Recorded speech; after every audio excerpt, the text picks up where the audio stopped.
Si tu manges pas de viande, tu vas manquer de protéines. C'est vrai ce mensonge? Et salut à tous, c'est Quentin du blog Merci Vegan. Aujourd'hui, je vous accueille pour une vidéo sur les meilleures sources de protéines végétales. Pour faire simple, les protéines, c'est ce qui permet la reconstruction et la récupération musculaire.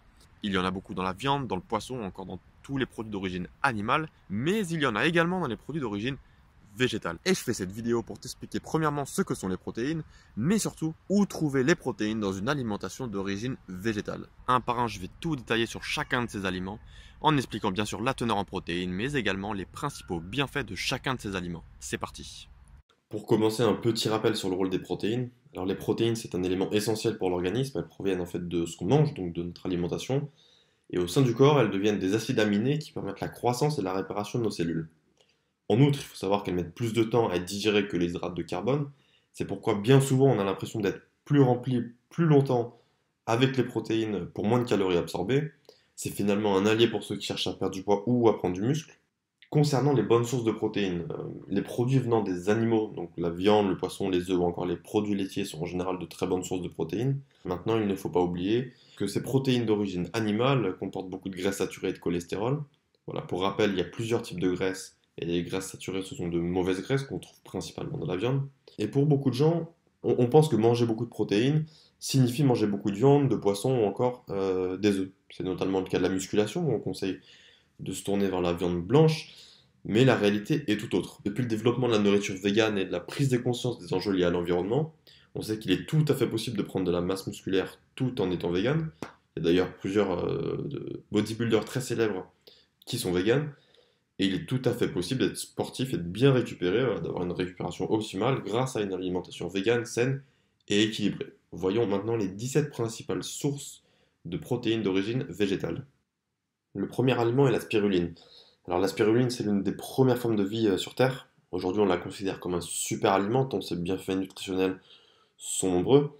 Alors c'est toutes ces qualités nutritives en fait qui sont incroyables, et plus riches d'ailleurs que les graines ou encore les céréales. Elle contient 63,5 grammes de protéines pour 100 grammes de spiruline, donc c'est un chiffre vraiment énorme. En outre, elle possède plus de 50 nutriments. Elle est notamment excellente pour le système nerveux, qui lui commande le métabolisme et régule toutes les fonctions corporelles. C'est par ailleurs une bonne source de minéraux et précisément la meilleure source de fer au monde. C'est pourquoi on considère la spiruline comme une excellente source d'énergie, en plus d'avoir la plus grande concentration de protéines que n'importe quel autre aliment naturel sur Terre. Les graines de courge elles contiennent 25 grammes de protéines pour 100 grammes de graines, d'où la richesse en protéines végétales. En plus d'une forte teneur en protéines, les graines de courge elles préviennent de plusieurs maladies cardiovasculaires. Par ailleurs, 100 grammes de graines de courge ça contient 550 mg de magnésium, ce qui est un apport en fait considérable. Et enfin, c'est une très bonne source de zinc et d'oméga 3 qui sont indispensables à notre organisme. Et maintenant, un aliment que j'adore, le quinoa, qui comporte 14 grammes de protéines pour 100 grammes de quinoa, donc un chiffre très élevé. Il contient en plus les 9 acides aminés essentiels dont le corps a besoin pour se réparer, des acides aminés qui, pour rappel, ne sont pas produits naturellement par notre organisme. C'est pourquoi il est important de manger du quinoa. En outre, ce quinoa, il possède un indice glycémique bas, il est riche en fibres, il ne contient pas de gluten, donc beaucoup de points forts. Et enfin, je précise que le quinoa, il est très facile à intégrer à un programme alimentaire. Il peut se mettre dans tout type de plat. Il peut notamment être intégré dans une salade l'été, c'est ce qui est d'ailleurs fait le plus couramment. Ensuite, l'avoine, qui est un aliment hyper riche en bienfaits, c'est la plus riche des céréales en termes d'apport en protéines. En plus de cela, l'avoine est riche en hydrates de carbone d'indice glycémique moyen, en fibres ainsi qu'en graisses insaturées. Alors si on revient sur les protéines, elle contient 12 grammes de protéines pour 100 grammes de flocons d'avoine. Voilà un aliment que vous pouvez consommer tous les jours, notamment au petit déjeuner.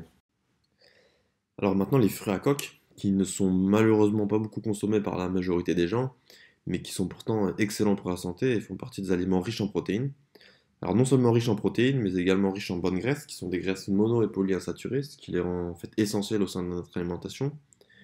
Ils sont, par leur teneur en protéines, encore plus intéressants dans l'alimentation d'un sportif, et les fruits à coque sont également riches en fibres, en vitamines, en minéraux et en oligo-éléments. Je précise tout de même que les fruits à coque sont très caloriques.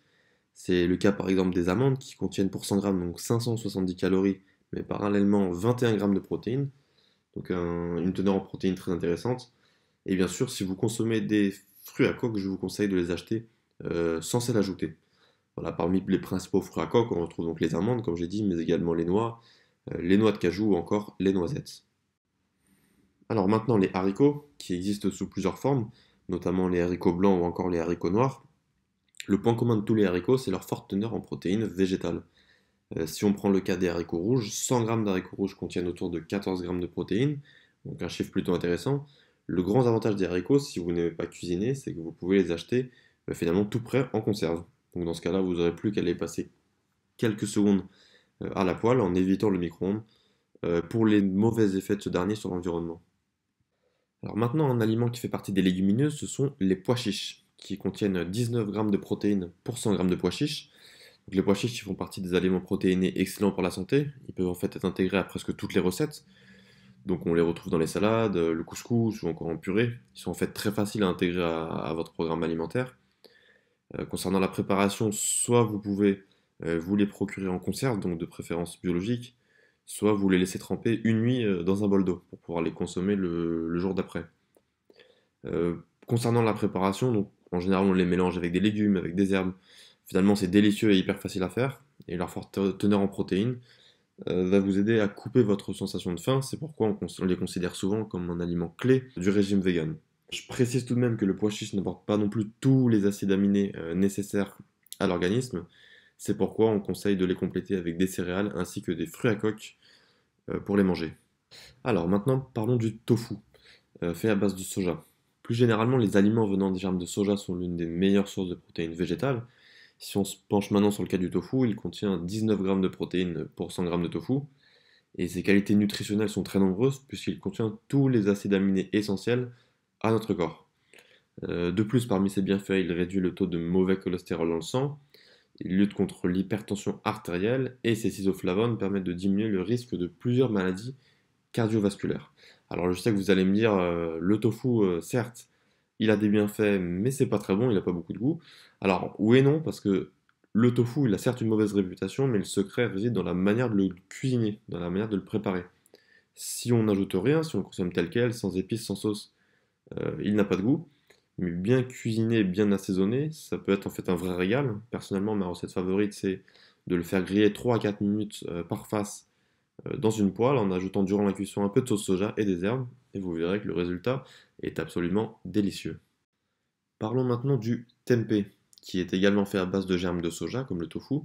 Alors le tempeh, il contient beaucoup de protéines de bonne valeur biologique, dans le sens où il possède tous les acides aminés nécessaires à notre corps. Il contient 20 g de protéines pour 100 g de tempeh, ce qui en fait une très bonne source de protéines végétales.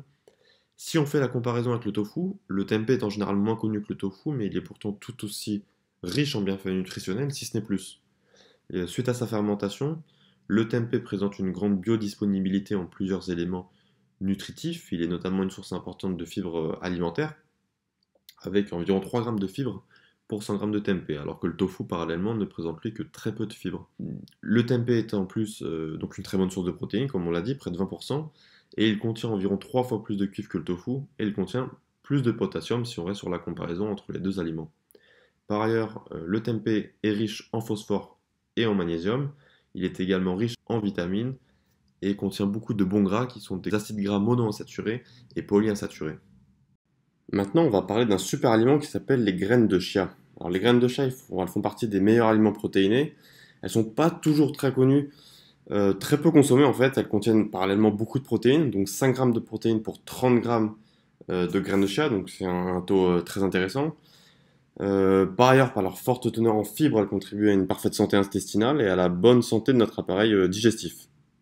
Par ailleurs, elles sont aussi une très bonne source de calcium végétal, donc voilà, différents bienfaits qui sont hyper intéressants. Et enfin, elles sont très faciles à consommer, puisqu'elles peuvent s'ajouter à n'importe quel type de plat, que ce soit des plats sucrés ou des plats salés. Personnellement, je les consomme beaucoup avec des flocons d'avoine au petit déjeuner, mais vous pouvez aussi les consommer avec vos légumes, le midi ou encore le soir, ou même plus simplement mixer en smoothie.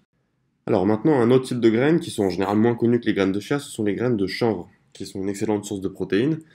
25 g de protéines pour 100 g de graines de chanvre. Donc en plus de leur teneur très intéressante en protéines, elles contiennent les 8 acides aminés essentiels, qui pour rappel sont des acides aminés qui doivent être apportés par notre alimentation, car non synthétisés par notre organisme. Elles sont également riches en fibres, tout comme les graines de chia d'ailleurs, c'est pourquoi elles permettent un meilleur transit intestinal. Et elles sont riches en vitamine E et en oméga 3, donc très intéressantes pour la santé. Maintenant parlons du seitan, qui est très intéressant en termes de protéines. 23 grammes de protéines pour 100 grammes de seitan, il est donc riche en protéines.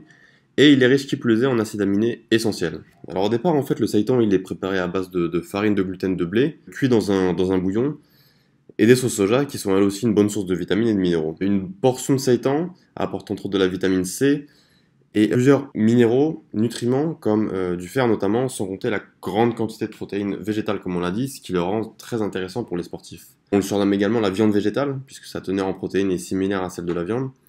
Voilà, donc le seitan finalement idéal pour remplacer la viande dans tous les types de plats que vous consommez.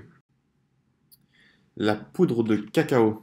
Alors on a toujours l'image du chocolat comme une sucrerie, un dessert qu'il faut éviter, sauf simplement par des cheat meals, comme on dit dans le monde du sport. Mais la poudre de cacao non sucrée, elle contient autour de 19 grammes de protéines pour 100 grammes de poudre, donc c'est un chiffre vraiment énorme. Et c'est pourquoi on la considère comme un des principaux aliments riches en protéines. Alors si le goût il peut être un peu amer, je vous conseille de la mélanger à du lait végétal, par exemple du lait d'amande. Moi en général je la consomme avec du lait d'amande, et le résultat sera délicieux. Et si sa préparation elle nécessite de mélanger la poudre de cacao à un liquide, je conseille avant tout d'utiliser un liquide froid pour éviter la formation de grumeaux. Et maintenant, dernier type d'aliment de la liste, le lait végétal, qui est en fait bénéfique pour tout le monde, pas seulement pour les intolérants au lactose.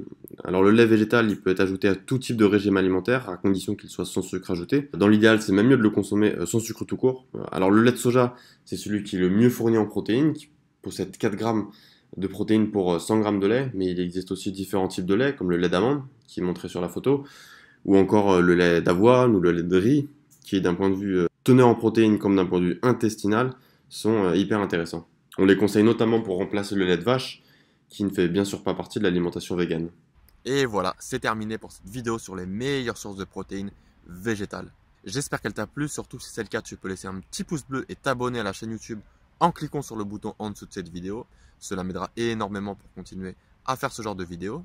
Et maintenant, j'aimerais te poser une petite question. Quelle est ta meilleure source de protéines végétales, ou du moins celle que tu intègres le plus régulièrement à ton programme alimentaire? Est-ce que ce sont les fruits à coque? Est-ce que ce sont les légumineuses? Ou est-ce que c'est le tofu ou le seitan? Fais-le moi savoir en laissant un petit commentaire en dessous de cette vidéo. Et voilà, c'est tout pour cette vidéo. C'était Quentin pour Merci Vegan. Je vous dis à très bientôt tous ensemble pour un monde meilleur. Ciao.